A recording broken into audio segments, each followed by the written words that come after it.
ये आकाशवाणी है। कार्यक्रम स्पॉटलाइट में प्रस्तुत है श्री अमरनाथ जी यात्रा पर चर्चा। इसमें भाग ले रहे हैं राजनीतिक विश्लेषक अशोक टंडन और आकाशवाणी संवाददाता कमल कुमार प्रजापति।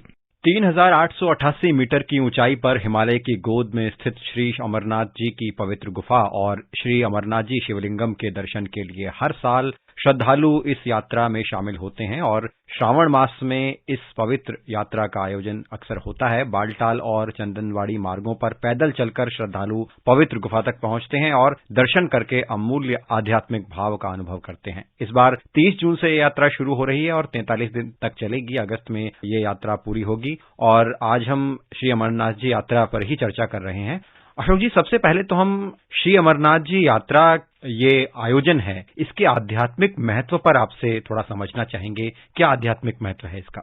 भगवान शिव के जितने भी प्रमुख धार्मिक स्थल हैं भारत में या भारत के बाहर, उनमें से अमरनाथ को तीर्थों का तीर्थ कहा जाता है। ऐसी मान्यता है कि इस गुफा में भगवान शंकर ने पार्वती को अमर कथा सुनाई थी और ये भी एक मानता है और आस्था है कि ये अमर कथा मोक्ष प्रदान करने वाली है। और ये जो कथा है, ऐसा भी माना जाता है कि भगवान शिव ने अनीश्वर कथा पार्वती को इस गुफा में सुनाई थी, इसीलिए ये बहुत पवित्र मानी जाती है और इसी कारण शिव की ये कथा अमर कथा के नाम से भी विख्यात है। एक मान्यता ये भी है कि इस कथा को एक कबूतरों के जोड़े ने भी सुना और जो लोग यात्रा करते हैं उनका विश्वास भी है और उनमें से अधिकांश लोग ये कहते भी हैं कि गुफा में आज भी कबूतरों का एक जोड़ा दिखाई देता है, जिन्हें अमर पक्षी माना जाता है। ऐसी मान्यता है कि जिन श्रद्धालुओं को कबूतरों का जोड़ा दिखाई देता है उन्हें शिव पार्वती दर्शन देते हैं और मोक्ष प्रदान करते हैं। तो ये भी माना जाता है कि भगवान शिव ने अनीश्वर कथा जब सुनाई थी तो उसके चलते बहुत समय तक तो इस स्थान को अनीश्वर भी कहा जाता था। तो आस्था का प्रश्न है, विश्वास का प्रश्न है और इसी कारण हम देखते हैं कि साल दर साल पहुंचने वालों की जो संख्या है, श्रद्धालुओं की संख्या है, वो हिमालय के इस दुर्गम पर्वत श्रृंखलाओं के बीच घोड़े बाबा गुफा को देखने के लिए, इतनी ऊंचाई पर पहुंचने के लिए जिस जोश और श्रद्धा के साथ तमाम कठिनाइयों, बाधाओं और खतरों के बावजूद मानसून के समय 2 महीने चलने वाले इस पवित्र यात्रा का सुखद जब एहसास लेते हैं तो धन्य हो जाते हैं। और यही कारण है कि यहाँ संख्या बढ़ती जा रही है लगातार और प्रशासन के लिए इसकी व्यवस्था करना, सुरक्षा मुहैया कराना, ये एक बहुत महत्वपूर्ण प्रश्न बन जाते हैं। और इसीलिए जो 2000 में अमरनाथ श्राइन बोर्ड की स्थापना की गई थी, जो राज्य सरकार द्वारा की जाती है, और इसमें सबसे 46 किलोमीटर पैदल चलना पड़ता है और ये दक्षिण कश्मीर के पहलगाम से ये दूरी 40 किलोमीटर की है, जिसे पैदल पूरा करना होता है। इसमें लगभग 5 दिन का समय लगता है। गुफा तक पहुंचने का एक दूसरा मार्ग सोनमर्ग से भी है। जो आस्था की बात है, उसमें जो तीर्थ है, उस तीर्थ को जाने के लिए जिस प्रकार से एक होड़ लगी हुई है इस समय, और इसमें बहुत विदेशी पर्यटक भी आते हैं। और जैसा कि हम जानते हैं कि इसकी सबसे बड़ी विशेषता ये इस पवित्र गुफा की ये है कि बर्फ से प्राकृतिक शिवलिंग का निर्माण होता है। प्राकृतिक हिम से निर्मित होने वाले इस स्वयंभू हिमानी शिवलिंग भी इसको कहा जाता है। जब शिवलिंग बनता है, ये जो गुफा है इसकी परिधि लगभग 150 फुट की है और इसमें ऊपर से बर्फ के पानी की बूंदें जगह जगह टपकती रहती हैं और यही एक ऐसी जगह है जिसमें टपकने वाली हिम बूंदों से लगभग 10 फुट लंबा ऊंचा शिवलिंग बनता है। तो ये जो आस्था और विश्वास का बहुत ही सहज प्रयास है, इसमें हम देखते हैं कि बहुत सुरक्षा का व्यवस्था भी करनी पड़ती है विशेष तौर से। और जैसा कि हम जानते हैं कि पिछले 2 सालों में कोरोना महामारी की वजह से यात्रा बंद थी, लेकिन इस बार जो श्रद्धालु हैं उनकी संख्या रिकॉर्ड संख्या आने की संभावना है और इसी तरह से इस कारण प्रशासन ने उसी स्तर पर तैयारी भी कर ली है। और अशोक जी, महामारी के चलते ये यात्रा हम सभी जानते हैं कि 2 साल तक स्थगित रही और फिर से दोबारा से यात्रा शुरू हो रही है। तो श्राइन बोर्ड द्वारा इस मामले में हम देख रहे हैं, सुन रहे हैं कि व्यापक स्तर पर तैयारियां की गई हैं। 2022 की यात्रा किस तरह से विशेष होने वाली है, इस बारे में भी थोड़ा सा आप बता सके तो। बिल्कुल, देखिए, जैसे कोरोना महामारी में सभी लोग और श्रद्धालु लोग भी अपने अपने तीर्थ स्थानों पर या और इस प्रकार के पर्यटन के जितने भी स्थल है वहां नहीं जा पाए, और इसी के चलते हम देख रहे हैं कि जहां जहां पर भी धार्मिक स्थल खुल रहे हैं वहां पर अपेक्षा से कहीं अधिक श्रद्धालु पहुंच रहे हैं, और इसलिए पंजीकरण की जो व्यवस्था है इस बार उसको बहुत ही सुदृढ़ किया गया है।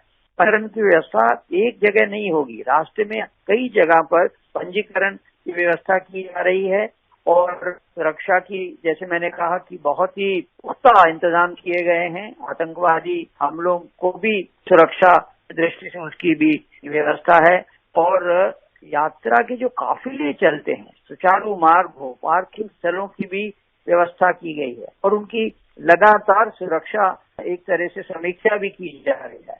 और ये जो इंतजाम है इसमें हम ट्रांजिट कैंप, बेस कैंप, ये सब सुरक्षा की दृष्टि से बनाए गए हैं, और इसमें जो लोग हैं, स्वयंसेवी संगठन हैं, वो बहुत बड़ी मात्रा में प्रशासन का योगदान देते हैं, और इस बार और उच्च स्तर पर दे रहे हैं। लंगर की व्यवस्था की जाती है, रास्ते में जितने भी श्रद्धालु हैं उनके ठहरने की, उनके आराम की व्यवस्था करने के लिए भी बहुत स्वयंसेवी संगठन आजकल सामने आते हैं, और इस कारण श्रद्धालुओं को भी ये लगता है कि ये जो यात्रा है ये उनकी सफल होती है। और इस बार जो पंजीकरण की व्यवस्था है, जैसे मैंने कहा कि बेस कैंप से ये शुरू, पहले तो पंजीकरण जो ऑनलाइन हुआ है इस बार अप्रैल से शुरू हो गया था, लगातार उसका नंबर बढ़ता जा रहा है, लेकिन 7,500 श्रद्धालुओं से अधिक एक दिन में श्रद्धालुओं को ऊपर जाने की व्यवस्था नहीं होगी, और इसी की पूरी व्यवस्था जो दोनों रास्ते हैं अमरनाथ जाने के, उनकी ओर से ये व्यवस्था भी की गई है, और पंजीकरण लोगों ने बहुत बड़ी मात्रा में करवाया है। लेकिन नीचे से ही इस प्रकार से व्यवस्था की जाएगी, नहीं श्रद्धालुओं को ऊपर जाने दिया जाए, आगे जाने दिया जाए, जिनकी व्यवस्था रहने वाली है। और पंजीकरण में व्यक्तिगत तौर पर भी पंजीकरण हुए हैं, समूह के भी पंजीकरण हुए हैं, जैसे कुछ पूरे परिवार के लोग जा रहे हैं, रिश्तेदारों के साथ जा रहे हैं, तो उनके समूह पंजीकरण की भी एक अवधि उपलब्ध है, और लोगों ने खूब बढ़ चढ़ कर ये पंजीकरण करवाया है।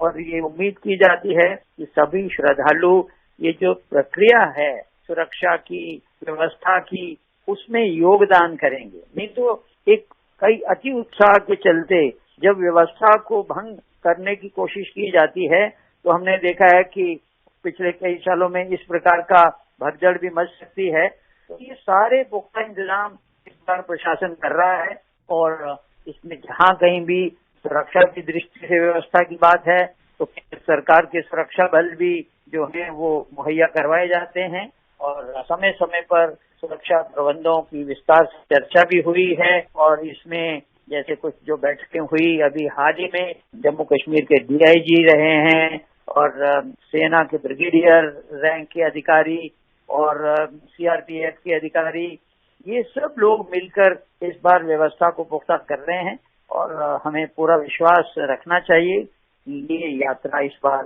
सफल होगी, और जो श्रद्धालु इसमें भाग लेंगे वो अपने आप को धन्य मानेंगे।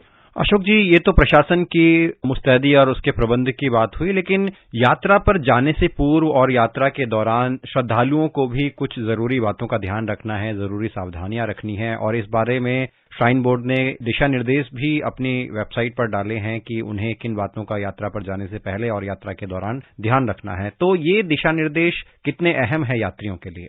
बिल्कुल, ये देखिए, जो व्यवस्था है उसको यदि भली भांति उसका पालन करना है तो सबसे बड़ी जिम्मेवारी है वो श्रद्धालुओं पर ही आएगी। उनको अनुशासित तरह से ये यात्रा करनी होगी, अति उत्साह दिखाकर और या जल्दी पहुंचने की होड़ में अगर व्यवस्था को वो भंग करेंगे तो उससे जो परिस्थिति पैदा होगी उसको मैं समझता हूँ कि अच्छा नहीं माना जाएगा। और ये बात श्रद्धालुओं को जितने भी इस प्रकार के दिशा निर्देश हैं उसमें जो हेल्थ सर्टिफिकेट है वो भी जरूरी किया गया है और उनकी जो स्वास्थ्य की जांच उनकी होगी पहले। नहीं है कि किसी भी जो व्यक्ति अपना बीमारी के चलते उसकी अगर आयु इस प्रकार के है वो अगर ये यात्रा नहीं कर सकता तो पहली बात तो उनको यात्रा करनी नहीं चाहिए। लेकिन फिर भी जब समय समय पर हर बेस कैंप में जब जो बात यात्रा आगे बढ़ती है तो स्वास्थ्य की जांच लगातार की जाएगी। बिल्कुल। और अगर किसी प्रकार से कोई भी श्रद्धालु जो बीमार हो गया तो उसके लिए पूरी व्यवस्था होगी और अगर आवश्यक होगा तो उसको वापस भी हेलीकॉप्टर से लाने की व्यवस्था रहती है। खाने पीने के इंतजाम का जो पूरा उत्तरदायी है वो अधिकांश आजकल स्वयंसेवी संस्थाएं खुद करने लगी है। ये स्थानीय लोग भी सहयोग करते हैं और इसमें हमने देखा है कि कहीं पर कोई ये धर्म का भेदभाव नहीं है। जितने भी जम्मू कश्मीर के लोग हैं वो सभी इसमें सहयोग करते हैं और स्थानीय लोग तो विशेष तौर से इसमें सहयोग करते आए हैं और अभी भी आगे भी ऐसी अपेक्षा है कि सभी लोग मिलजुल कर इस यात्रा को सफल बनाएंगे। अशोक जी, क्योंकि श्री अमरनाथ जी यात्रा लंबे अरसे के बाद हो रही है, लगभग 2 साल के बाद, और केंद्र शासित प्रदेश बनने के बाद जब से जम्मू कश्मीर बना है उसके बाद शायद ये पहली यात्रा है, तो आपको क्या लगता है, सुरक्षा की बात तो आपने की ही, जम्मू कश्मीर की जो तस्वीर बदली है उसको लेकर हम इस यात्रा को कैसे देख सकते हैं? देखिए, ये एक पहली बार जब से जम्मू और कश्मीर केंद्र शासित प्रदेश बना है तो उस दृष्टि से ये पहली यात्रा है। और जो इस समय केंद्र शासित प्रदेश होने के कारण राज्य की जो व्यवस्था है, चाहे वो पुलिस की है या कर्मचारियों की है, स्थानीय प्रशासन, उनको केंद्र का पूरा सहयोग है। केंद्र शासित प्रदेश होने का ये सबसे बहुत महत्वपूर्ण पहलू है कि लगातार गृह मंत्री अमित शाह इसकी समीक्षा करते आए, प्रधानमंत्री स्वयं इससे जितने भी जुड़े हुए पहलू हैं उनकी समीक्षा लगातार करते आए हैं। तो एक तरह से जो श्रद्धालु हैं उनको अपने आप में सुरक्षित महसूस करना चाहिए कि केंद्र शासित प्रदेश होने के कारण केंद्र सरकार की भी पूरी निगरानी में ये इस बार की ये यात्रा होगी। और उस कारण भी हम समझते हैं कि जितने भी श्रद्धालु हैं वो बहुत आश्वस्त होकर इस यात्रा में भाग लेंगे। और जैसे मैंने कहा कि कमजोर और वृद्धों के लिए खच्चर और घोड़ों की भी व्यवस्था रहती है। और इस तरह से ज्यों-ज्यों चीज आगे बढ़ती है और इसकी जो एक प्राकृतिक सुंदरता है वो अपनी जगह भी बहुत ही आकर्षित है और उस कारण भी बहुत जो श्रद्धालु हैं आकर्षित होकर इस में भाग लेने के लिए आते हैं। और जैसा हम लोग जानते हैं कि पंचतरणी से बाबा अमरनाथ गुफा की चढ़ाई शुरू होती है। ये लगभग 6.5 किलोमीटर है और इससे पहले पहलगाम से बाबा अमरनाथ की गुफा तक की 51 किलोमीटर की यात्रा होती है। तो ये यात्रा बहुत आसान नहीं है, दुर्गम है, लेकिन उसके बावजूद भी हम देख रहे हैं कि श्रद्धालुओं की संख्या लगातार बढ़ती जा रही है। और इस बार तो अपेक्षा से कहीं अधिक श्रद्धालुओं ने पंजीकरण करवाया है और हम ये विश्वास करते हैं ये यात्रा सबकी सुखद भी होगी और सफल भी होगी। अशोक जी, कार्यक्रम में जुड़ने के लिए और हमसे चर्चा करने के लिए आपका बहुत बहुत धन्यवाद। धन्यवाद। अभी आप सुन रहे थे श्री अमरनाथ जी यात्रा पर चर्चा। इसमें भाग ले रहे थे राजनीतिक विश्लेषक अशोक टंडन और आकाशवाणी संवाददाता कमल कुमार प्रजापति। ये कार्यक्रम आकाशवाणी के समाचार सेवा प्रभाग द्वारा प्रस्तुत किया गया। इसे आप हमारे mobile app news on AIR और YouTube channel news on AIR official पर भी सुन सकते हैं। इस कार्यक्रम के संबंध में अपनी प्रतिक्रिया आप हमें ईमेल कर सकते हैं। पता है airnsttalks@gmail.com। ये कार्यक्रम फिर से सुनने के लिए लॉग ऑन करें हमारी वेबसाइट newsonair.nic.in।